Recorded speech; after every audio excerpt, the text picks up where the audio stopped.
Bonjour, on va déguster ensemble un Saint-Émilion Grand Cru 2010 du château Franc-le-Maine, des vignobles Bardet, vignoble qui se trouve sur la commune de Vignonnet, dans le bas de Saint-Émilion. C'est un vin, comme beaucoup de Saint-Émilion, majoritairement composé de Merlot, hein, pour les trois quarts à peu près.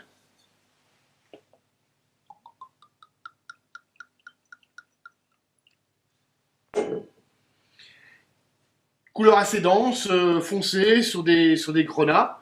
Voilà. On est sur un très jolie teinte, hein. Le vin est légèrement gras. Voilà. Belle brillance, une bonne limpidité.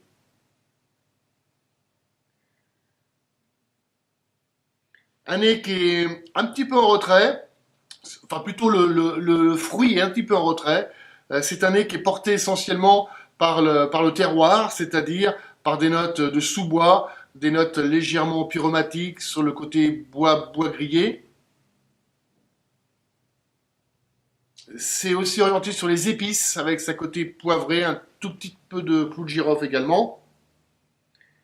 Voilà, on sent le vin, on sent le millésime, voilà, le grand millésime de terroir, qui a certainement besoin de quelques années pour s'épanouir.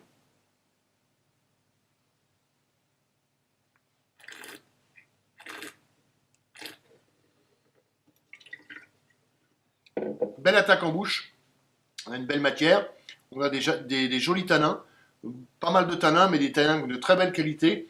C'est des tanins assez caressants. Voilà. Et le vin a à la fois de la fraîcheur, mais à la fois aussi beaucoup de profondeur. C'est long en bouche. C'est toujours sur ces notes de sous-bois, ces notes terriennes, ces notes aussi de boisé, mais un joli boisé, mélange de boisé du fût, de boisé aussi sous-bois. Donc une belle trame et surtout une très belle persistance du vin. Voilà. Le vin reste tendu, reste assez frais malgré sa jeunesse.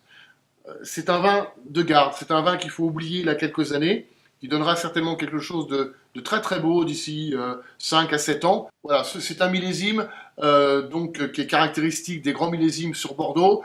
Euh, un joli vin qu'il faudra absolument carafer si on veut le boire encore dans la jeunesse, mais qui d'ici quelques années régalera les papilles.